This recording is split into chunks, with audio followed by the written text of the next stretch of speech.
Le vamos a pedir a José que nos dé una pequeña semblanza de las inversiones internacionales y su opinión sobre ese mercado, que se dejó para después, iba a integrar el otro panel y después cerramos. Así que te damos la palabra, ¿no? Perfecto. O sea, tenemos que hablar de la situación internacional, que siempre es la parte más estable, de alguna manera el ancla, y la Argentina es la parte que más se mueve en la realidad y en la cartera de inversiones muchas veces. Pero ahora Estados Unidos tiene una volatilidad realmente importante. Y es una volatilidad difícil de interpretar de una manera cabal, porque los sucesos están en plena gestación. Si uno mira, por ejemplo, la opinión de la bolsa sobre el fenómeno Trump, la bolsa empieza a subir en septiembre con bastante entusiasmo cuando Trump remonta en las elecciones, en las encuestas, frente a Kamala Harris. En agosto estaba claramente rezagado y en septiembre se empieza a mover y la bolsa se mueve par y paso.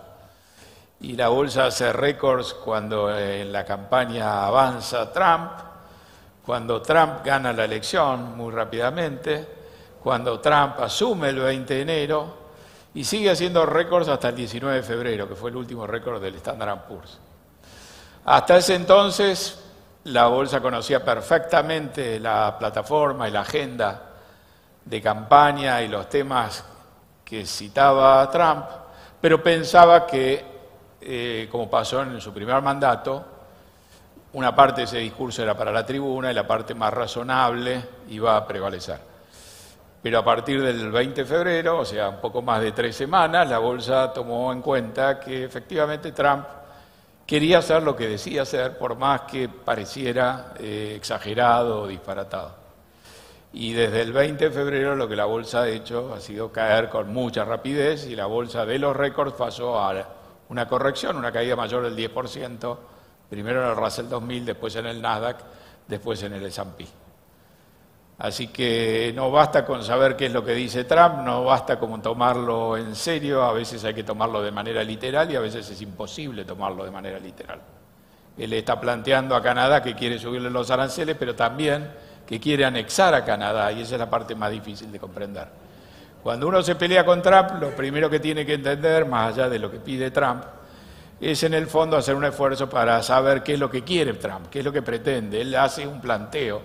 Ese planteo siempre es una cosa audaz, exagerada, está dicho en esos términos para estremecer a la contraparte, pero en esencial uno tiene que bajar ese mensaje a un plano más terrestre y tratar de entender en el fondo de qué estamos discutiendo, qué se quiere llevar Trump, que rara vez es lo que plantea.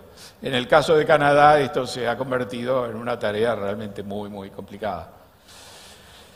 Entonces tenemos un Trump con una agenda muy explosiva, montado en una situación económica que yo diría que es quizá la mejor herencia que ha recibido un presidente en Estados Unidos en los últimos años seguro.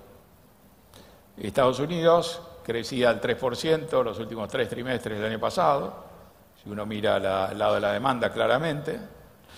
Ese es un crecimiento realmente robusto, cómodamente un punto por encima del que uno pensaba que era el crecimiento potencial sostenible, y sin embargo se estaba sosteniendo con una tasa de inflación que supo ser muy alta, que llegó al 7-9% en el 2022, pero que a partir del 2022 empezó a bajar. Entonces teníamos un crecimiento muy robusto. El PBI de Estados Unidos a fin del año pasado está por lo menos un punto por encima de lo que la Oficina de Presupuesto pensaba en enero del 2020, cuando proyectaba el PBI a esa fecha, sin saber que el mes siguiente iba a haber una pandemia. Entonces el PBI de Estados Unidos fue capaz de absorber el impacto de la pandemia, de recuperar el valor, el nivel de actividad previo a la pandemia, de retomar el nivel de largo plazo en función de la proyección tendencial y de ubicarse un punto por encima. Y la economía estaba en pleno empleo y también varios puntos por encima de lo que parecía factible que se pudiera generar de empleo en Estados Unidos, básicamente porque la gran parte del crecimiento marginal del empleo en Estados Unidos y por ende también del producto está basado en trabajo no documentado, ilegal, es decir, la oferta laboral ha tenido una elasticidad más grande de lo que uno podía imaginar dándole el peso habitual a la demografía. La demografía en Estados Unidos se está deshilachando, pero Estados Unidos incorpora gente joven del extranjero con capacidad de trabajar y con voluntad de trabajar. Entonces teníamos hasta diciembre o hasta el 20 de enero una economía que crecía al 3% hacía mucho tiempo, de una manera sólida, en pleno empleo, con una inflación que había sido muy alta pero que estaba bajando de una manera sostenida, no estaba en el 2%, pero uno si toma la inflación costo de vida de febrero, último dato, y le quita la parte de vivienda, la inflación da exactamente 2%. La inflación estaba bajando, la Fed estaba cómoda con esa baja, al punto tal que la Fed empezó a bajar las tasas en septiembre del año pasado, medio punto, muy agresivamente, durante la campaña, un cuarto de punto 2 días después de saber que Trump ganaba la elección, con una agenda pública. Otro cuarto de punto bajó en diciembre, es decir, que bajó un punto entero entre septiembre y diciembre, señal de que está cómoda también la Fed con esta inercia inflacionaria. Las tasas de largo plazo estaban bajando hasta septiembre, a 10 años estaban en 3,60, después empiezan a subir por Trump. Mientras la bolsa minimizaba el discurso de Trump, los bonos parecía tomárselo en serio, y entonces la Fed bajó un punto las tasas largas subieron entre extremos 1 punto y 20 basis más. Ahora también Trump ha sido muy claro, y su secretario del Tesoro, que es una pieza clave acá porque es alguien que conoce el mercado y que le ha dado una confianza extra a Trump. Trump en su primer mandato era muy cuidadoso de no dañar, por ejemplo, a la bolsa, tenía un temor reverencial ante las caídas de la bolsa, y cada suba de la bolsa él la tomaba y la publicaba en Twitter, que es su medio predilecto. En ese momento era el único medio que él tenía de comunicación, después lo expulsaron de Twitter, creó otra red y hoy publica en la red propia que se llama Truth. Y también en Twitter él publicaba cada vez que la bolsa hacía un récord, que eso era una señal inconfundible de la excelente calidad de su gobierno. Ese era el Trump del primer mandato. El Trump del segundo mandato es mucho más audaz, no tiene frenos inhibitorios, no tiene gente experta en el gobierno que le dice que no, tiene gente con bastante experiencia, otra más dudosa, toda gente que le dice que sí, y además ha perdido como referencia para el éxito de su navegación señales independientes, objetivas, externas, como puede ser la bolsa. Hoy la bolsa se cae y Scott Bessent dice, las correcciones son normales, créanme, yo hace 35 años que estoy en este negocio, muchas veces son saludables.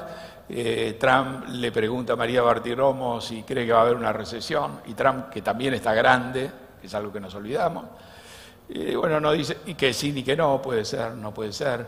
Básicamente dice, mire, yo vengo a construir un país sólido.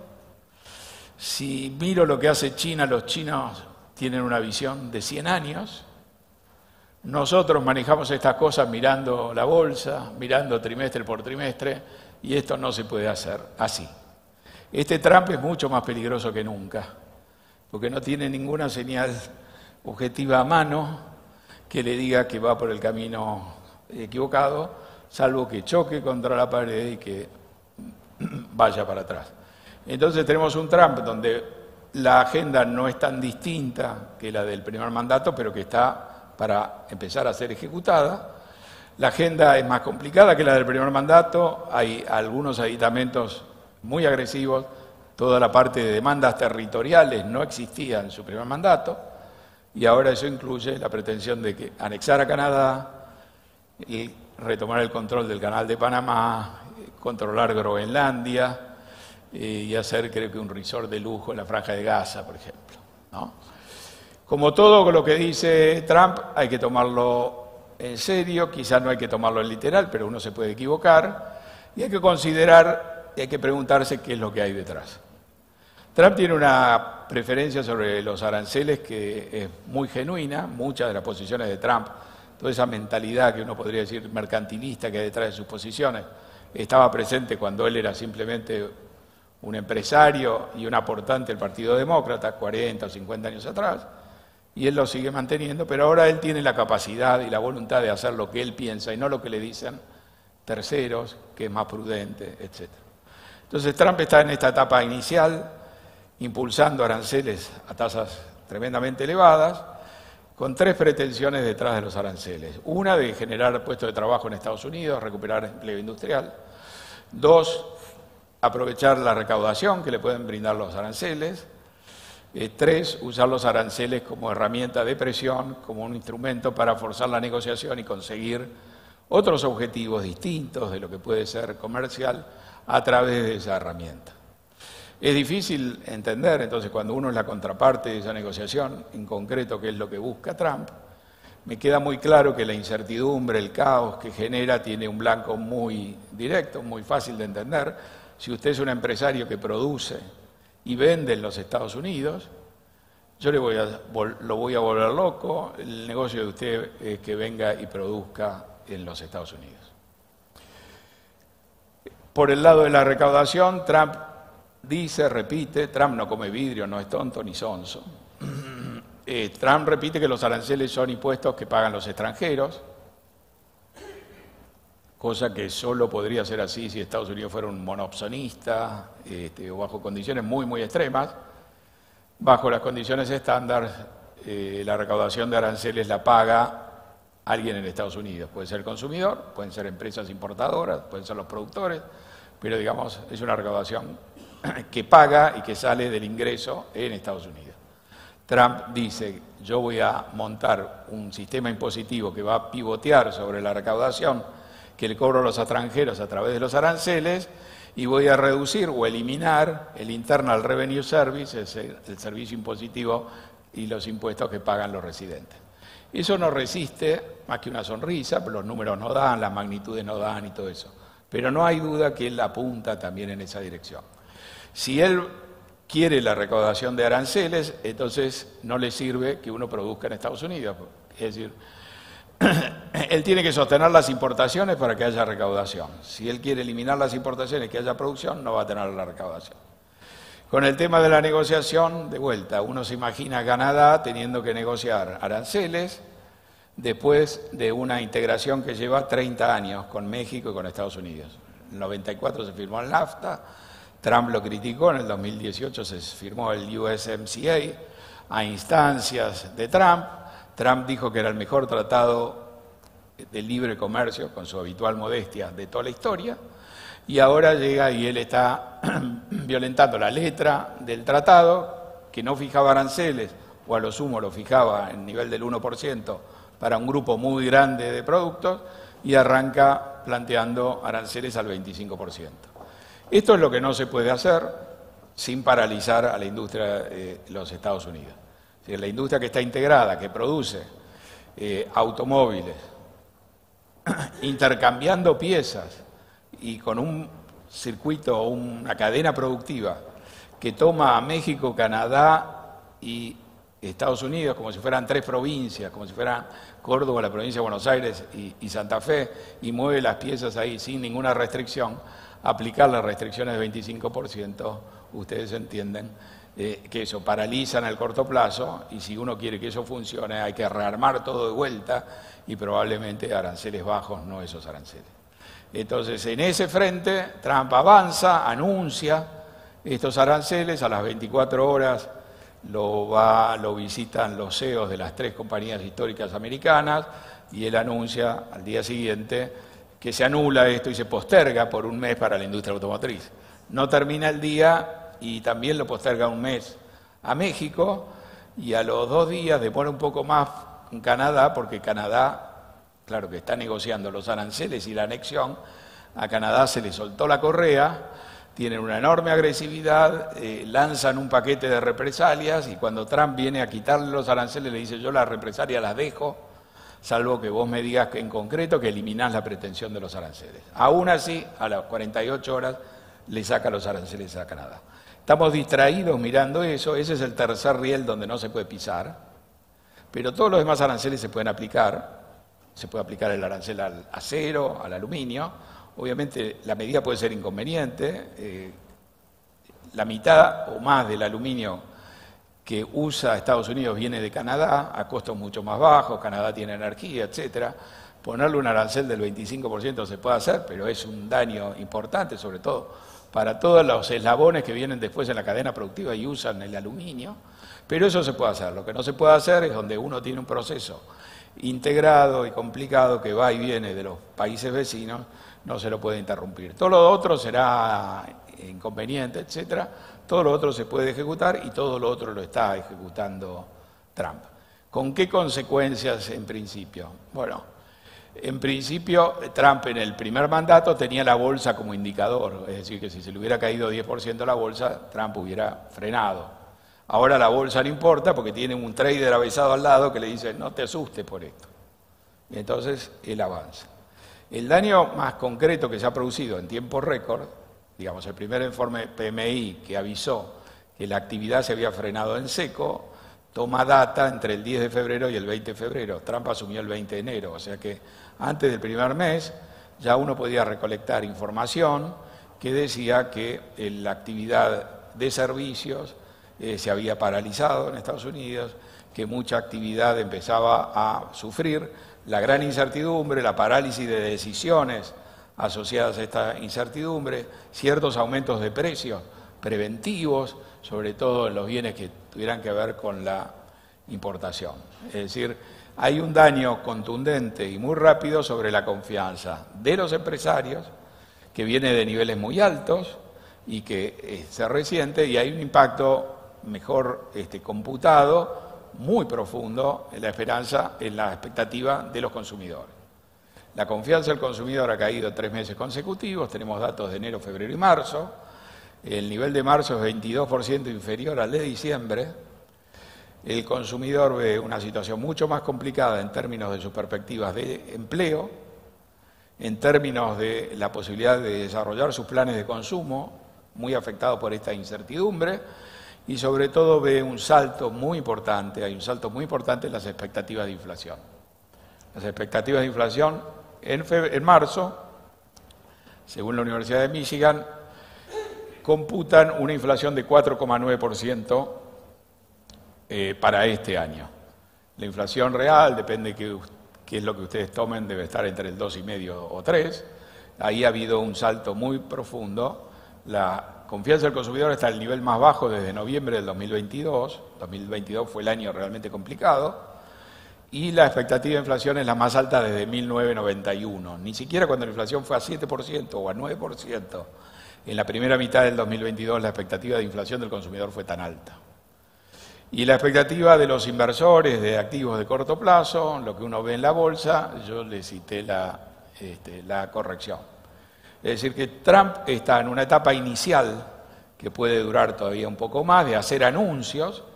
Está anunciando lo que él dijo en campaña, pero en campaña se lo tamizaba un poco, y él ya ha tenido en muy poco tiempo la posibilidad de, yo diría, dañar o destruir la confianza, que ha sido un elemento crucial para entender el comportamiento tan distinto de Estados Unidos vis-a-vis el resto del mundo. Los momentos difíciles, la confianza del consumidor y sobre todo el gasto del consumidor le dio estabilidad a la economía de Estados Unidos. En el año 2022, cuando las tasas estaban en 0 y la inflación en 7 y llegaría a 9 y Putin invadió Ucrania y subieron los commodities, no había predictor que no señalara una recesión.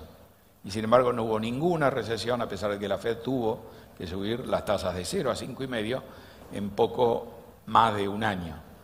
Pero nos sorprendimos, no hubo ninguna crisis financiera, no hubo ningún problema bancario, eso siempre es el lado oculto de la luna, no hubo problemas ahí y el consumidor bancó ese escenario y se pudo navegar ese proceso con una economía que en ningún momento dejó de crecer.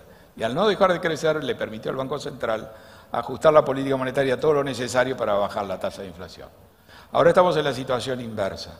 Veníamos de una situación muy buena, para mí, les repito, la mejor herencia que recibiera un presidente americano. Si lo escuchan a Trump, una catástrofe, un desastre. Si escuchan a la gente que está detrás de Trump, lo mismo, pero creo que no hay una base para sostener eso. Pero si uno no aprecia esa herencia, uno lo va a destruir impunemente y se va a enterar, creo que al cabo del tiempo, de que ahí está cometiendo un error muy grande. Un Trump tan confiado, sin nadie que lo frene, con una situación, uno podría preguntarse cómo puede ser que Trump dé vuelta como una media al mundo o a la economía de Estados Unidos. Estados Unidos no tiene acaso otros mecanismos para frenar, para discutir.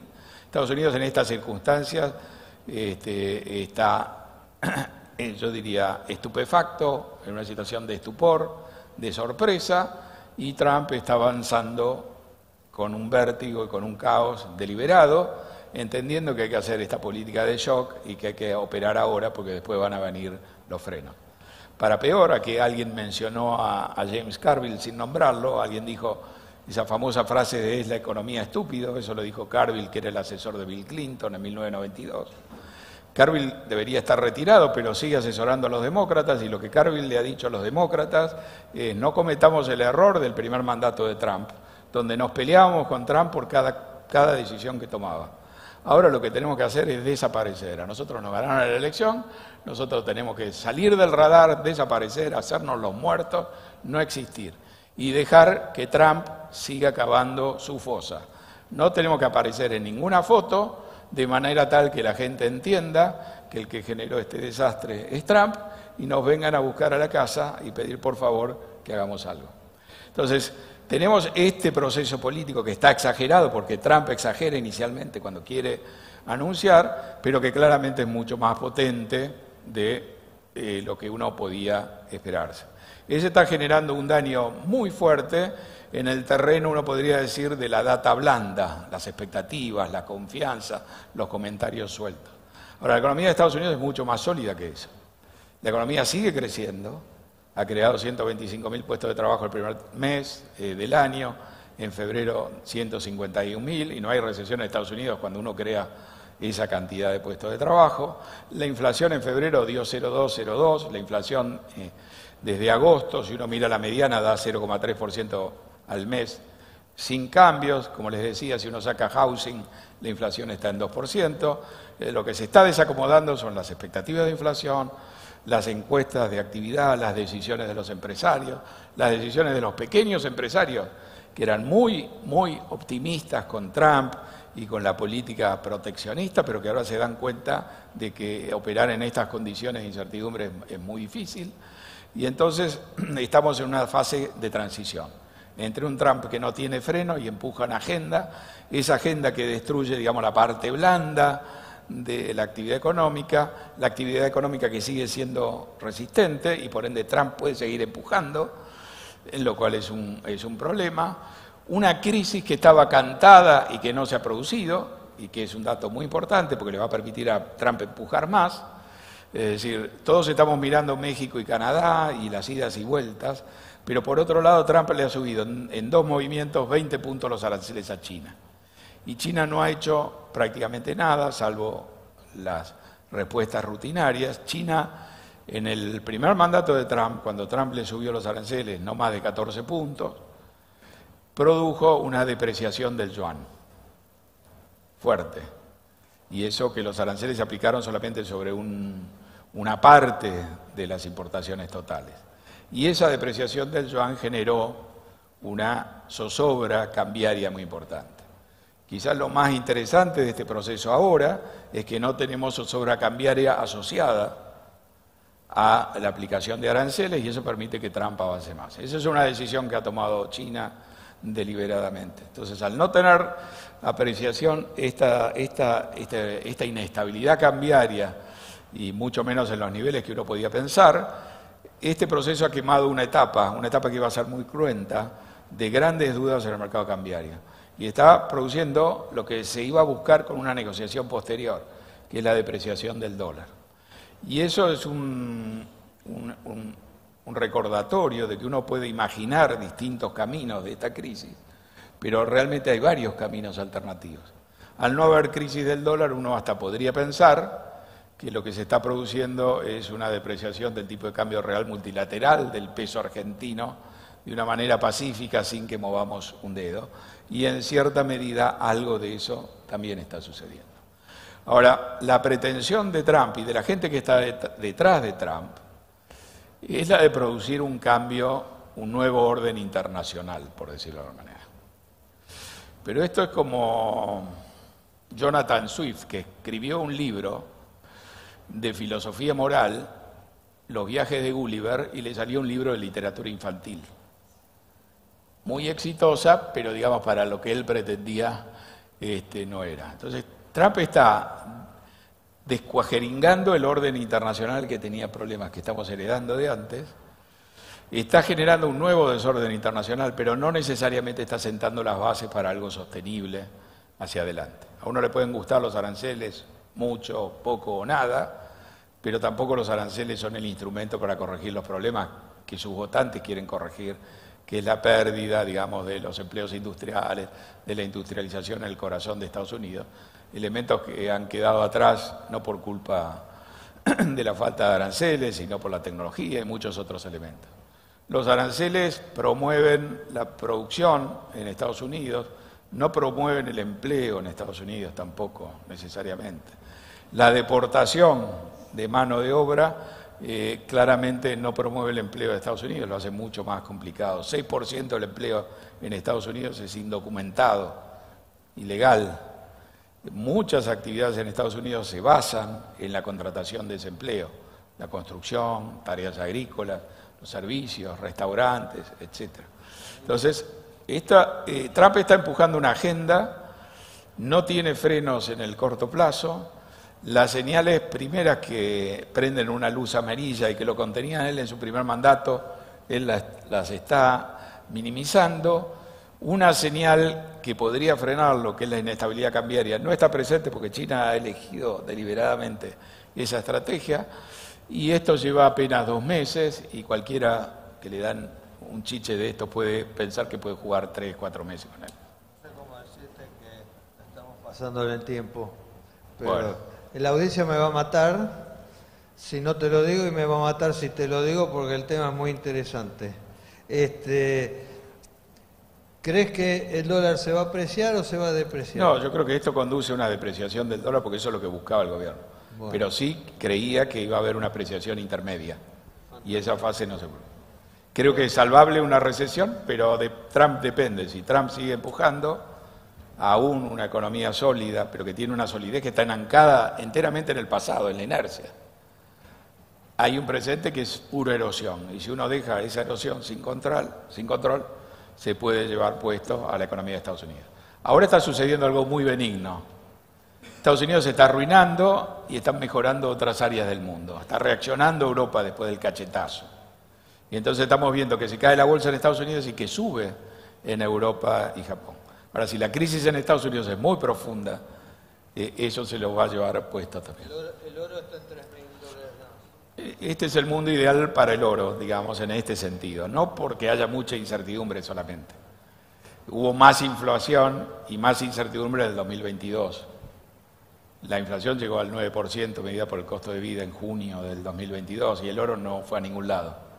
Esto es mucha incertidumbre, pero además un contexto de tasas de interés baja, una Reserva Federal que quizá tiene que salir corriendo, bajar más las tasas, entonces tenés toda la incertidumbre, pero no tenés la competencia de una política monetaria que corra contra el oro, así que ahí sí es campo orégano.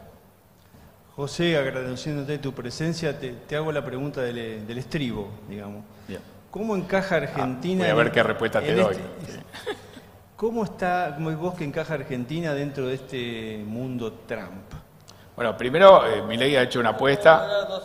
No, bueno, breve. Milei hizo una apuesta. En un minuto. En un minuto, bien. En un minuto Milei apostó la ficha justa a favor de Trump y ha trabado una relación personal con Musk, todo hecho en muy poco tiempo. Eso sin duda ayuda. Pero mucha de la gente que está con Milei sabe, por experiencia personal, la experiencia de Macri, lo bueno que es estar del lado de Trump, pero que eso no te salva de los efectos colaterales que genera. Digamos, vos podés estar del lado del elefante, pero si el elefante se echó encima tuyo, no tenés chances. Entonces, el riesgo que tiene esta dinámica es que el daño colateral que produzca Trump te genere un impacto no deseado por Trump, no hay nada personal contra vos. Los americanos están muy favorablemente impresionados con Milei, digamos, todo bien con la Argentina.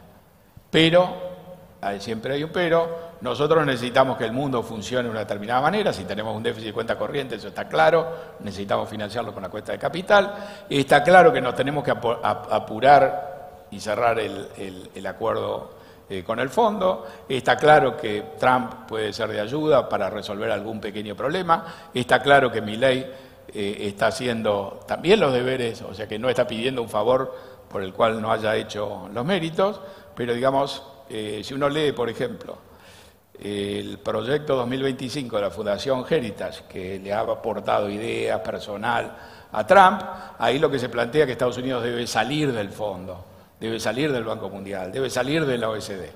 Entonces, cuando uno lo ve a Estados Unidos plantearle a Canadá la anexión, uno se tiene que dar cuenta que Estados Unidos puede tener ideas muy disparatadas, aunque no las ejecute.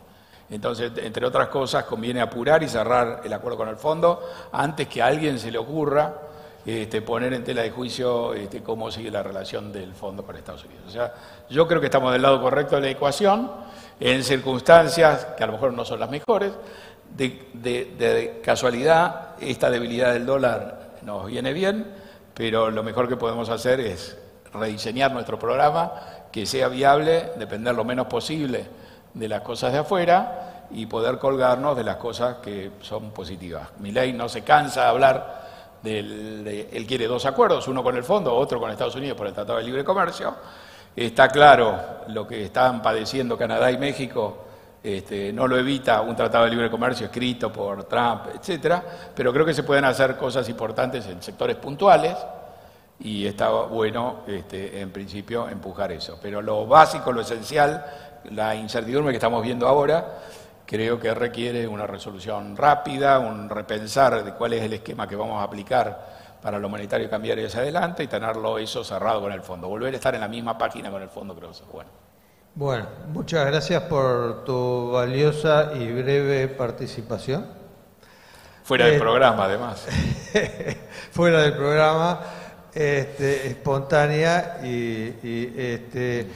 antes de pasarle el micrófono a Diego para que cierre, quería agradecerles a todos ustedes la presencia, además su participación permanente, y por el otro lado agradecer al equipo del Instituto Ejecutivo de Finanzas por una tarea que viene realizando para hacer esto posible hace largo tiempo, especialmente a Noelia, Melissa Santolini y Melina Alfaro.